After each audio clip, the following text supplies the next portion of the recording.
নমস্কার বন্ধুরা, আজকে তোমাদের জন্য একটি নতুন ভিডিও নিয়ে এসেছি, যেখানে ফাইনালি এবার ট্যাবের টাকা দেওয়া শুরু করেছে মুখ্যমন্ত্রী মমতা বন্দ্যোপাধ্যায়, যিনি আগে প্রতিশ্রুতি দিয়েছিল যে পুজোর আগেই কিন্তু এই ট্যাব কেনার বা ফোন কেনার যে 10,000 টাকা করে তোমাদের ব্যাঙ্ক অ্যাকাউন্টে দেবে, সেটা কিন্তু ফাইনালি এবার অনেকের ব্যাঙ্ক অ্যাকাউন্টেই ঢুকে গেছে অলরেডি, এবং বাকি যারা রয়েছে তাদেরও কিন্তু ব্যাঙ্ক অ্যাকাউন্টে ঢুকবে। তো কারা কারা এই টাকাটি পাবে, কিভাবে তোমরা এই টাকাটি পেতে পারবে, সমস্ত কিছু স্টেপ বাই স্টেপ আজকের এই ভিডিওর মাধ্যমে তোমরা জানতে পেরে যাবে। এবং মুখ্যমন্ত্রী তার নিজস্ব প্রতিবেদনে কি বলেছেন, কিভাবে তিনি এই টাকাটি দেবেন 10,000 টাকা করে প্রতিটা ছাত্রছাত্রীর অ্যাকাউন্টে, তো সমস্ত কিছু এই ভিডিওর মাধ্যমে তোমরা জানতে পারবে। তো ভিডিওটিকে অবশ্যই সম্পূর্ণ দেখার চেষ্টা করো। আমি তোমাদের সামনে সেই অফিসিয়াল যে নিউজটি প্রকাশিত হয়েছে সেইটি তোমাদের সাথে শেয়ার করে দিচ্ছি। এখানে তোমরা দেখতে পাচ্ছ আমরা সেই নিউজে চলে এসেছি। এটি একটি দৈনিক সংবাদ মাধ্যম পত্রিকায় মুখ্যমন্ত্রী মমতা বন্দ্যোপাধ্যায় বলেছেন কি দেখে নাও, যে দেবী পক্ষে 10,000 টাকা, এক মাস দেরিতে একাদশ ও দ্বাদশ শ্রেণীর পড়ুয়াদের ট্যাব কেনার অর্থ নবান্নের। একাদশ এবং দ্বাদশ শ্রেণীর দুজনেই 11 এবং 12-এ যারা যারা পড়ে তারা কিন্তু সবাই এই ট্যাব কেনার জন্য যে 10,000 টাকা করে দেওয়া হচ্ছে সেটা কিন্তু সবাই পাবে। আগে শুধু উচ্চ মাধ্যমিক যারা পড়ছিল তাদের ক্ষেত্রে 10,000 টাকা করে দেওয়া হতো, এবার থেকে কিন্তু 11-এও যারা পড়ছে একাদশ শ্রেণীতে তারাও কিন্তু এই 10,000 টাকা করে পাবে বলে মুখ্যমন্ত্রী মমতা বন্দ্যোপাধ্যায় জানিয়েছেন। করোনা অতিমারির পর প্রত্যেক বছর উচ্চ মাধ্যমিক স্তরে পড়ুয়াদের ট্যাব কিনতে টাকা দেওয়া হয়। এবছর দেরি হলেও একাদশ ও দ্বাদশ শ্রেণীর পড়ুয়াদেরও টাকা দেওয়া হচ্ছে, এবং যারা যারা একাদশ শ্রেণীতেও পড়ো, 11-এও পড়ো, তারাও কিন্তু এই বছর টাকা পাবে বলে মুখ্যমন্ত্রী মমতা বন্দ্যোপাধ্যায় জানিয়েছেন। তারপর একটু নিচে স্ক্রল ডাউন করে এলে এখানে তোমরা পুরো যে প্রতিবেদনটা বলে দেওয়া হয়েছে, পুজোর মুখে রাজ্য সরকারের তরুণের স্বপ্ন প্রকল্পের আওতায় রাজ্যের প্রায় 16 লক্ষ ছাত্রছাত্রীকে ট্যাব কিনতে জন্য টাকা দেবে রাজ্য সরকার। প্রায় 16 লক্ষ ছাত্রছাত্রী রয়েছে যে তরুণের স্বপ্ন প্রকল্পের আওতায় রাজ্যে, সেই 16 লক্ষ ছাত্রছাত্রীকে কিন্তু ট্যাব কেনার জন্য 10,000 টাকা করে দেবে। শুক্রবার বিকাল থেকে সরাসরি ও সরকার পোষিত স্কুলে একাদশ ও দ্বাদশ পড়ুয়াদের ব্যাংক অ্যাকাউন্টে এটি জমা পড়বে বলে বিদ্যালয় শিক্ষা দপ্তর সূত্রে জানানো গিয়েছে। পুজোর আগে সকলের ব্যাংক অ্যাকাউন্টে তা ঢুকিয়ে দেওয়ার কথাও বলে দেওয়া হয়েছে।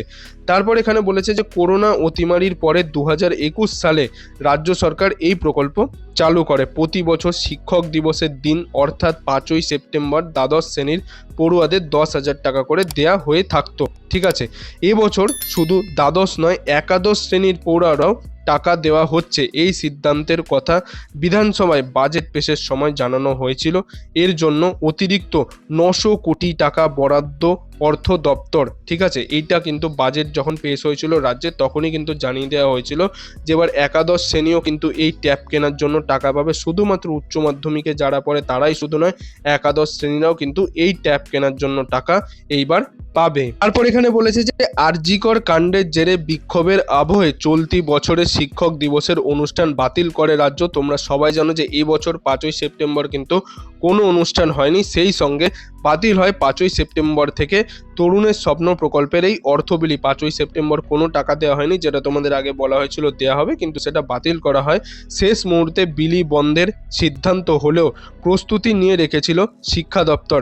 রাজ্যের সব ট্রেজারির 87টি অ্যাকাউন্টে মোট 1,333 কোটি 57,90,000 টাকা খরচের নির্দেশ পাঠিয়ে দেওয়া হয়। ঠিক ছিল শিক্ষক দিবসে পড়ুয়াদের ব্যাংক অ্যাকাউন্টে টাকা পাঠানো শুরু হবে, কিন্তু একবারে শেষ মুহূর্তে সেই পরিকল্পনা বাতিল করা হয় শিক্ষা দপ্তর থেকে। ঠিক আছে, সব ট্রেজারিকে সেই ব্যাপারে নির্দেশ দেওয়া হয়। তবে কেন এই সিদ্ধান্ত বদল তা স্পষ্টভাবে বলা হয়নি সরকারি বিজ্ঞপ্তিতে। ঠিক আছে, শুধু জানানো হয় প্রশাসনকে, কারণ এই সিদ্ধান্ত পরে এই টাকা দেওয়া হবে কি হবে না সে ব্যাপারে কোনো কিন্তু পর্যাপ্ত কিছু বলে দেয়নি সরকার। ঠিক আছে, পরে অনেকেই ভাবছিল যে টাকা পাবো কি পাবো না, কারণ 5ই সেপ্টেম্বর শিক্ষক দিবসে প্রতি বছর দেয়, এবছর যে দিল না পরবর্তীতে টাকা দেবে কি দেবে না এটা নিয়েও কিন্তু সবার মধ্যে একটা জল্পনা কল্পনা চলছিল। এরপরে বিদ্যালয় শিক্ষা বিভাগের উচ্চ সচিব ভূপাল চন্দ্র হালদার বলেন, এই প্রকল্প বন্ধ হচ্ছে না, পিছিয়ে গিয়েছে। এই প্রকল্প কোনোভাবেই বন্ধ হবে না। কিছু প্রশাসনিক কারণে আপাতত বরাদ্দ টাকা ফেরত নেওয়া হয়েছে, তবে কতদিনের জন্য পিছিয়ে এবং কবে টাকা দেওয়া হবে সে ব্যাপারে তিনি কিছু জানাননি। শিক্ষা দপ্তর সূত্রে জানানো যায়, টাকা দেওয়া বাতিলের খবর প্রকাশের পরেই নতুন করে উদ্যোগী হয় শিক্ষা দপ্তর। ঠিক করা হয় 1 মাসের তা কার্যকর হবে, সেই মতোই সেবার এইভাবে ঘোষণা করা হয়েছে যে টাকা বিলি করা হবে। শিক্ষা দপ্তর সূত্রে জানানো হয়েছে পুজো শুরু হওয়ার আগেই যাতে সকলে টাকা পেয়ে যায় সেইটি চেষ্টা করা হচ্ছে, যে পুজো শুরু হওয়ার আগেই যাতে সকলে এই 10,000 টাকা করে পেয়ে যায়। অনেকের ব্যাংক অ্যাকাউন্টে কিন্তু অলরেডি টাকা ঢোকা শুরু হয়ে গেছে, ঠিক আছে। এই সপ্তাহের মধ্যে তোমাদের কিন্তু ম্যাক্সিমাম বাকি সবার অ্যাকাউন্টে যাদের যাদের টাকা তোমরা পাওয়ার যোগ্য বা যাদের যাদের টাকা তোমাদের ব্যাংক অ্যাকাউন্টে ঢুকবে বা যারা ব্যাংক ডিটেলস জমা দিয়েছিল এবং ব্যাংকে কোনো রকম কোনো যাদের সমস্যা নেই, কেওয়াইসি প্রপার আপডেট রয়েছে, ব্যাংক অ্যাকাউন্ট আইএফএসসি কোড সমস্ত তোমরা প্রপারভাবে স্কুলে জমা দিয়েছিলে, তো তাদের কিন্তু সরাসরি ব্যাংক অ্যাকাউন্টে ঢুকবে। এই টাকা দেওয়া নিয়ে বঙ্গীয় শিক্ষক ও শিক্ষাকর্মী সমিতির সাধারণ সম্পাদক স্বপন মণ্ডল বলেন যে বর্তমান পরিস্থিতিতে পুজোর ঠিক আগে ট্যাব কেনার প্রায় 16 লক্ষ পরিবারের কাছে 10,000 টাকা করে পৌঁছে দেওয়ার সিদ্ধান্ত তাৎপর্যপূর্ণ। বই কি প্রায় 1600 কোটি টাকা দিয়ে বিদ্যালয় শিক্ষার বুনিয়াদী কাঠামোর অনেক উন্নয়ন করা যেত, সেটা সরকার চাইছে না। এই মোবাইল কেনার টাকা দেওয়ার কোনো প্রয়োজনীয়তা নেই, এটি সরকার তহবিলের অপচয় বলে তিনি মনে করেন, ঠিক আছে। তো এই টাকা দেওয়া পড়ুয়াদের লেখাপড়া জন্য আদৌ ট্যাব কিনে কিনা তা কোনো ঠিক নেই, প্রশ্ন উঠছে। বাঙুর ইনস্টিটিউশন যে হাই স্কুল রয়েছে, হাই স্কুলের প্রধান শিক্ষক সঞ্জয় বড়ুয়া বলেন যে শিক্ষক দিবসে টাকা দেওয়ার কথা থাকলেও তা স্থগিত রাখা হয়। আর পুজোর প্রকালে পড়ুয়াদের ব্যাংক অ্যাকাউন্টে টাকা দেওয়া হচ্ছে সরকারের তরফে, পড়ুয়ারাও খুব খুশি হবে। তবে তারা সঠিক জিনিস কিনে তা ব্যবহার করছে কিনা তাও অভিভাবকদের দিকে খেয়াল রাখতে হবে। তো এটি তিনি বলছেন যে অভিভাবকরাও যাতে সেটা খেয়াল রাখে যে ট্যাব কিনে বা ফোন কিনে তারা সঠিকভাবে সেটাকে ইউজ করছে কিনা পড়াশোনার ক্ষেত্রে, তো সেটাও তাদেরকে কিন্তু মাথায় রাখতে হবে।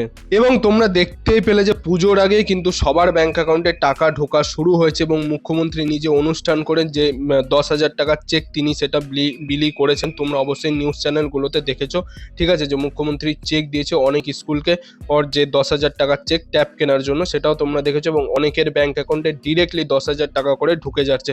তোমাদের ব্যাংক অ্যাকাউন্টে যদি কোনো সমস্যা না থাকে তাহলে কিন্তু তোমরা একদম সরাসরি 10,000 টাকা পেয়ে যাবে। যদি ব্যাংক অ্যাকাউন্টে কোনো রকম কোনো কেওয়াইসি রিলেটেড কোনো প্রবলেম থাকে, আইএফএসসি কোড বা ব্যাংক অ্যাকাউন্টের নাম্বার কোনো রকম কিছু ভুলভ্রান্তি তোমরা দিয়ে থাকো, সেগুলো কিন্তু তোমাদের ক্ষেত্রে সেই ক্ষেত্রে টাকাটি তোমরা ঢুকবে না, তো তখন তোমাদের প্রবলেম হতে পারে। যদি কোনো সমস্যায় তোমরা অবশ্যই স্কুল কর্তৃপক্ষকে জানাতে পারো।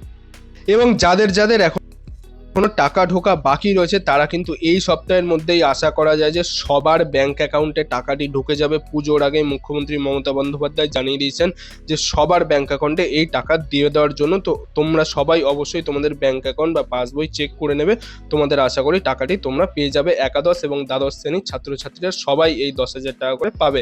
তো বন্ধুরা, এই ছিল আজকের কিছু আপডেট। এই আপডেটটা যদি আপনার ভালো লাগে তাহলে একটি লাইক করে দেন এবং বন্ধু বান্ধব সবার মধ্যে শেয়ার করে দেবেন। যারা এখনো ট্যাবের টাকা পায়নি বা যারা চিন্তিত কবে এই টাকাটি তারা পেতে পারবে, তাদের মধ্যে অবশ্যই ভিডিওটি শেয়ার করে দেবেন। এবং আপনি যদি আমার চ্যানেলে নতুন দর্শক হয়ে থাকেন তাহলে চ্যানেলটি অবশ্যই সাবস্ক্রাইব করে পাশের বেল আইকনটি অল করে দেবেন এরকম গুরুত্বপূর্ণ আপডেটগুলি পাওয়ার জন্য। এতক্ষণ ভিডিওটি দেখার জন্য আপনাদের সবাইকে অসংখ্য ধন্যবাদ।